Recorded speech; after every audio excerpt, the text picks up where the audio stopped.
ఇంతటి గొప్ప కవితాగానం చేయడానికి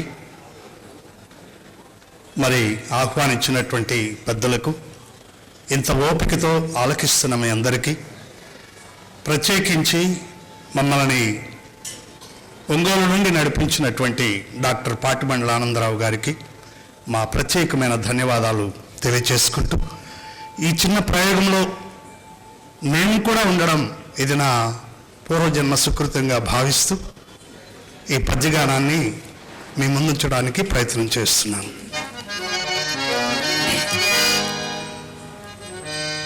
అల్లా తోడని పల్కి నా పసిడి కావ్య ద్రవ్యమున్ వెండితో చెల్లింపల్ దొరకున్న టక్కరివి నీచే పూజుతుండైనతో అల్లాకు సుఖమే మహమ్మదు నృపాల సత్యవాక్యం ఎవ్వండు ఉల్లంఘింపడో వాడెపో నరుడు ధన్యుడు ఇద్దరా మండలి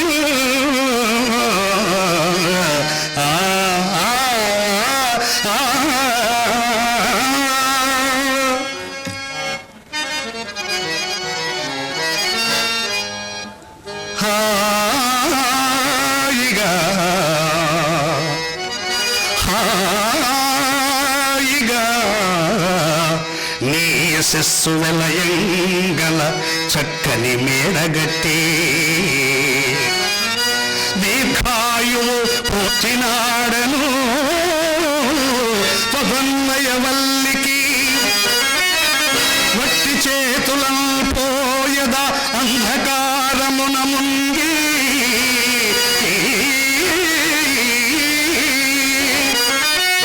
సుఖముల పొద్దుగుంకే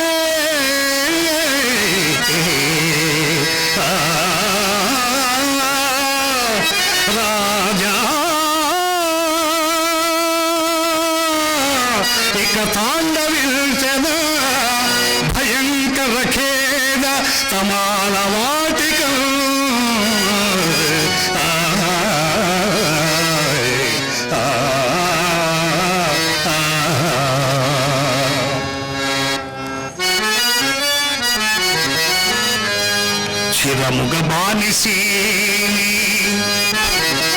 చిరముగ బానిసీని అభిషేకమునచ్చితి మల్లె పూట తరులు లిఖించి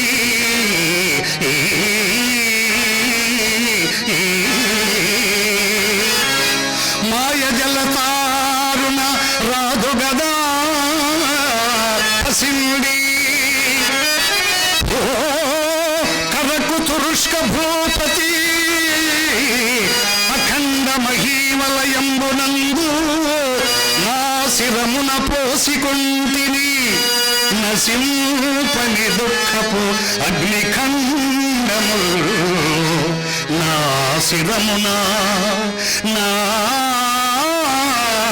శిరమున పోసికొంటిని నసింపని దుఃఖపు అగ్నిఖండము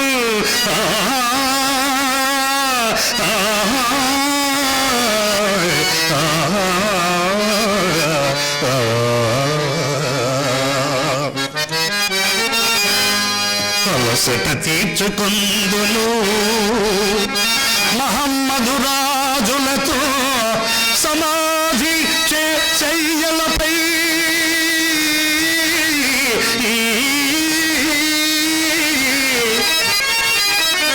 ముప్పదేడుల ప్రయాసకు గంధము కందిపోయే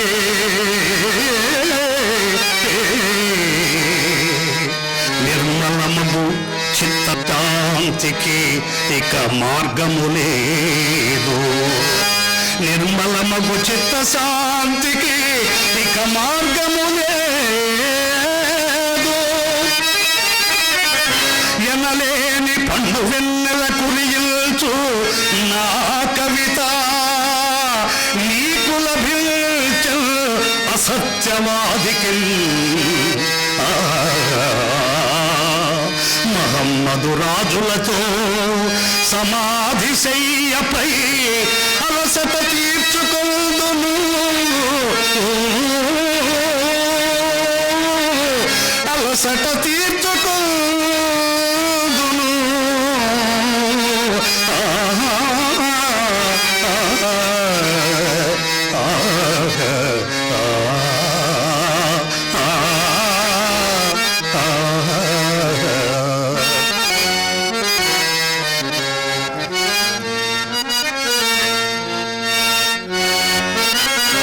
కృతి యొక్క బెబ్బులింబలే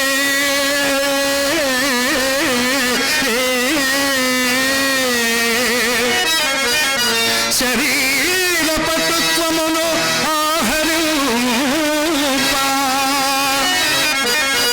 శేషితమగు అస్థి పంజరము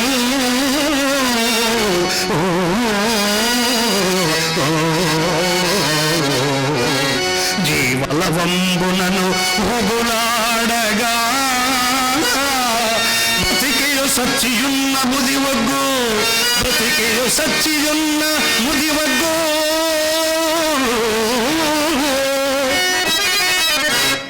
మహమ్మదు గారి ఖడ్గదేవతకు రుచించునా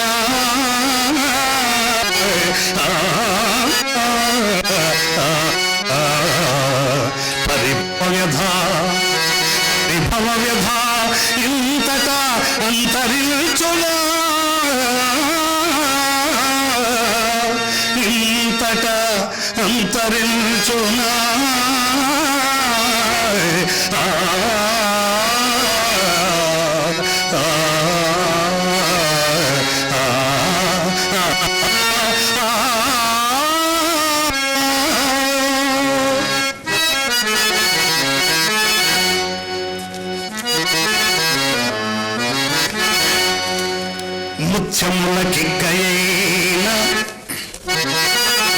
ముత్యములకిక్కయైన సముద్రమునను పిక్కుంకలు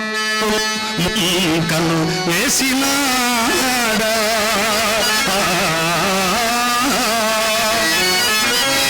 భాగ్యహీనుడా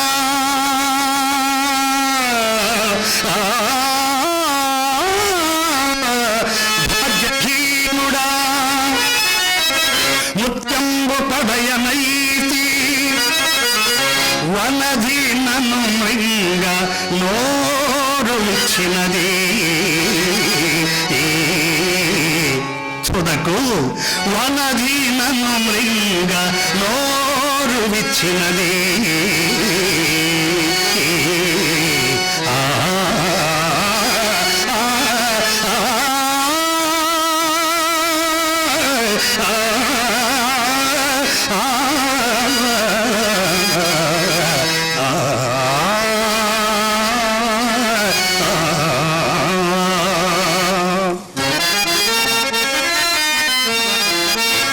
అనుచు వెలికించే ఒక పద్యము మసీదు గోడ పైన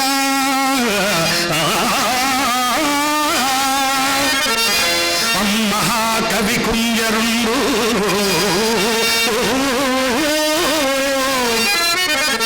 వేగుగోక నమాజు కావింపగ వచ్చి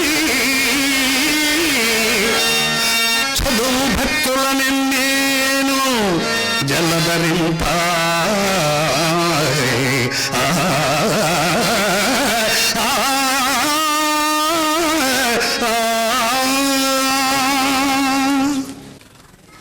అల్లా తోడు, నీకు బంగారు నాణ్యాలు ఇస్తానని చెప్పావు, నాకు తీరా నువ్వు ఇచ్చింది వెండి నాణ్యాలు. నీలాంటి అబద్ధీకుడితో, నీలాంటి అసత్యవాదితో పూజలు కొంటే మాత్రం అల్లాకి సుఖమా? 30 ఏళ్ల పాటు ఆయన రాసింది 18 ఏళ్ల పాటు, మన కవిగారు 30 ఏళ్ళు అన్నాడు కాబట్టి 30 ఏళ్లే తీసుకుందాం. 30 ఏళ్ల పాటు నీ పూర్వీకుల సమాధుల శయ్యల మీద పొరలాడి నేను, అంటే మీ పూర్వీకుల చరిత్ర అంతా తవ్వి తీసి నేను నీకింత మహాభవనం, సుస్థిరంగా ఉండే చిరస్థాయిగా ఉండే కీర్తి భవనాన్ని నీ కట్టిపెడితే నువ్వు నాకు ఇచ్చింది అబద్ధ ప్రతిఫలం. నీ నాణ్యాలు నాకొద్దని తిప్పి పంపించాడు. అది అవమానంగా భావించేటట్టు, రాజు భావించేటట్లు పండితులు రెచ్చగొట్టారు. అతన్ని ఖైదు చేసి జైల్లో పడేయమని భటులకి చెప్పాడు. కొంతమంది ఆయన మీద అభిమానం ఉండేవాళ్ళు, ఫిరదౌస్ మీద అభిమానం ఉండేవాళ్ళు ముందుగానే ఆ వార్త చేరవేశారు. ఆయన ఉదయాన్నే తన కూతురు ఒక్కతే మిగిలింది కుటుంబంలో, కూతురుతో ఆ పట్టణాన్ని విడిచిపెట్టి వెళ్ళిపోతూ ఉదయాన్నే నమాజుకు వచ్చే భక్తులు చదవటానికి, తన పరిభవ వ్యధ తెలియటానికి మసీదు గోడ మీద పద్యం రాశాడు. ముత్యములకిక్కయైన అరేబియాలో, అంటే ముస్లిం రాజ్యాల్లో పంటలు కానీ ఇతరత్ర ఖనిజాలు కానీ దాదాపు మృగ్యం. వాళ్లకు దొరికే వెలగల రత్నం ఏదన్నా ఉందంటే అది ముత్యమే. చుట్టూ అంత సముద్ర తీరం కదండి అరేబియాకి. ముత్యాలు, చాలా శ్రేష్టమైన ముత్యాలు అరేబియా సముద్ర తీరంలో దొరుకుతాయి. అందుకని చాలా ఔచిత్యవంతంగా వజ్రాల కోసమనో ఇంకేదో రత్నాల కోసమనో వైడూర్యాల కోసమనో వెతికాను నేను అని చెప్పలా జాషువా గారు. ముత్యములకి ఈ సముద్రం నిలయం కదా, నాకు పెద్ద పెద్ద మంచి మంచి ముత్యాలు దొరుకుతాయని ఈ సముద్రంలో మునకలు వేశాను. నేనెంత భాగ్యవిహీనుండంటే, నేనెంత దురదృష్టవంతుడంటే, సముద్రం నోరు తెరిచి నన్ను మింగటానికి సిద్ధపడింది. నువ్వు మహాధనికుడు, మహాదాతవని నీ మాట నమ్మి నేను ఈ పని మొదలుపెట్టాను. చివరికి నీ నుంచి నాకు దొరికింది పరిభవ వ్యధ. సముద్రంలోకి ముత్యాల కోసం దిగినవాడు ముత్యాన్ని పొందలేకపోగా సముద్రమే మింగటానికి చూస్తే ఎట్లా ఉంటుందో నా పరిస్థితి అట్లా ఉంది అని పద్యాన్ని గోడ మీద తెల్లారుజామున ఉదయం పూట నమాజుకొచ్చే భక్తులు చదివి వాళ్ళ గుండెలు జల్లుమనేటట్టుగా పద్యం రాసిన పట్టణాన్ని విడిచిపెట్టిపోయాడు.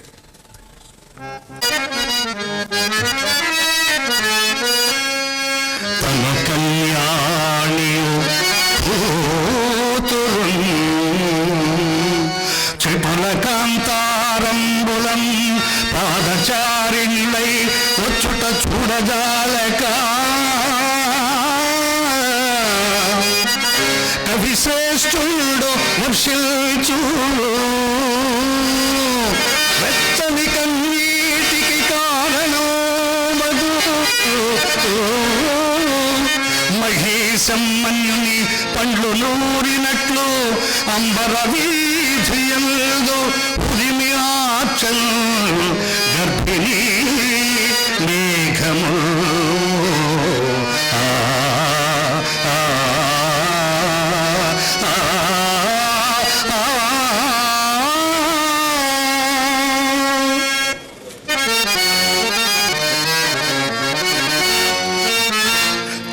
చిటిపొటి చిలుకలు చిలుకరించెను గాని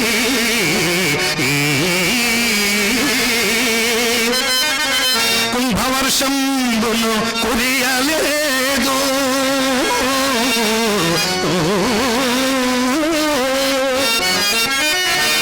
ఉరుములు పలుమారు ఓంకరించెను గాని పిడుగు కైదుల గుప్పింపలేదు. కదలేని మెరుపు తీగలు పెంచుకొను గాని నేత్రావరోధంబు నెరపలేదు. చలిగాల్పు మొలకలు వెలువరించను గాని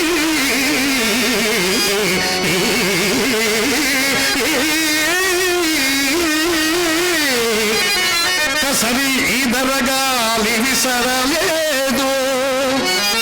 అతిరయంబున గగనంబున ఆక్రమించి బలిసి గద్దిల్చి అటునిటు పరువులెత్తి తెలివిసెడి క్రమక్రమముగా తేలిపోయే.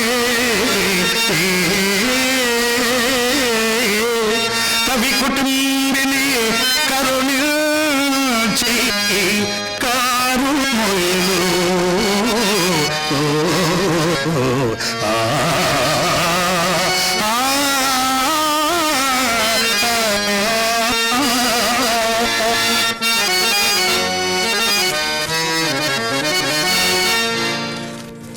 విత్తనంబున మహావృక్షంబు నిమిరించి సృష్టించి గారడి చేయువాడా,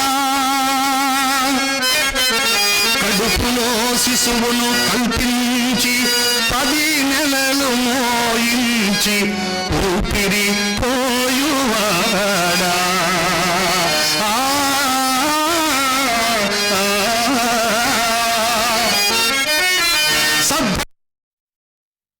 సత్కరించియో ఉన్న చోటు ఎరిగింపక ఉన్నవాడా, పటమరింపక ముందే పుష్ప సంతతులకు వింతగా రంగులు వేయువాడా, చెలువమప్ప పొడమి సృష్టించి మాకిచ్చి అనుభవింపుడనుచున్ ఆనతిచ్చి నిలువ నీడలేక నిల్చిన కలవాడా, కడుపు నిండా నన్ను కన్నవాడా, కడుపు నిండా నన్ను కన్నవాడా.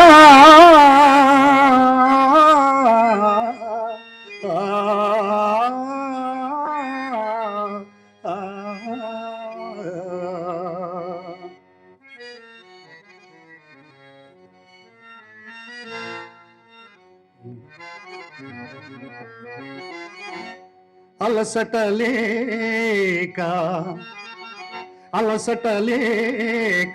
పోరుమని ఆర్చుచు పారెడు ఇమ్మహానదిన్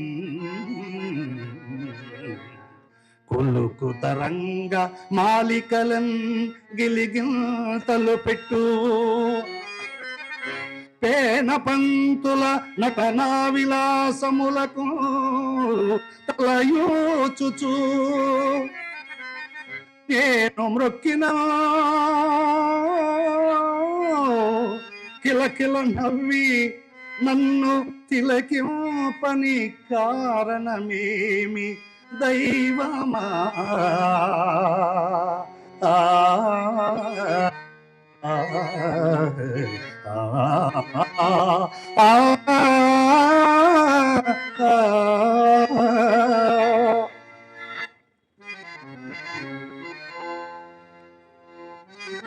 ఈ తొలి కోడి కంఠమున ఏయిన బింబము నిద్రపోయెనో రాత్రి, తూర్పు కొండలో అభిరామములైనవి దీని వక్ర పుంకూతల మర్మమేమి కనుగొమ్మని అల్లన హెచ్చరించి ప్రభాత సమీర పోతముల్ పై కొనియ తొలి సంజ కానుపుల్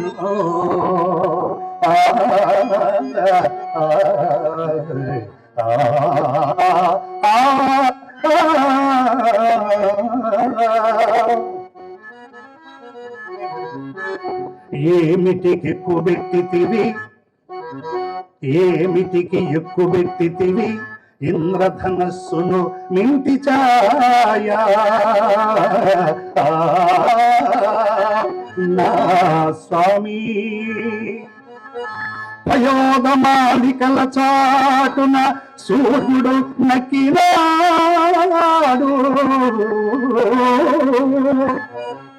తానేమి అపచారము సల్పి ఎట్టి విపత్తును తెచ్చిపెట్టను, ఈ భూములు నిల్చునా భువన మోహన,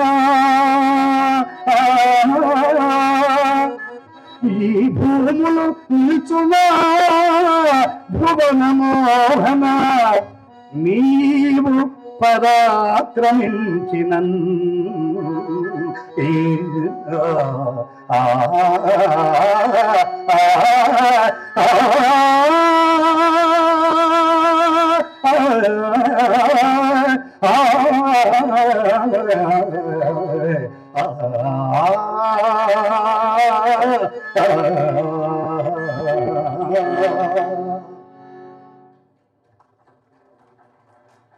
ఇంతసేపు విన్న మీ అందరికి కూడా మరి ఈ నిర్వాహకుల తరపున ధన్యవాదాలు తెలియజేస్తున్నాను. Thank you. ఒక అడవి మార్గాన్ని బట్టి ఫిరదౌసి ఆయన కూతురు బంధువుల ఊరికి వాళ్ళ పూర్వీకుల ఊరికి వెళ్తున్నారు. ఇప్పటి వరకు రాజసేవలో ఆయన ప్రపంచాన్ని చూడలేదు. ఈ ప్రపంచంలో భగవద్ విలాసం ఎలా ఉందో చూడలేదు. ఈ అడవిలో వెళ్తూ ఆయన ఈ ప్రకృతిలోని వింతలు, కవి అప్పటికి బయటికి రావటం వల్ల 30 ఏళ్ల పాటు ఒక భవనంలో బందీగా ఉండి కావ్యాన్ని రాసి లోకమంటూ దాదాపు మర్చిపోయిన కవి ఇప్పుడు బయటకు వచ్చి అడవిలో కూతురుతో పాటు వెళ్తూ భగవంతుని చిద్విలాసాలని ప్రకృతిలో గమనిస్తూ తన పూర్వీకుల ఊరికి వెళ్తున్నాడు.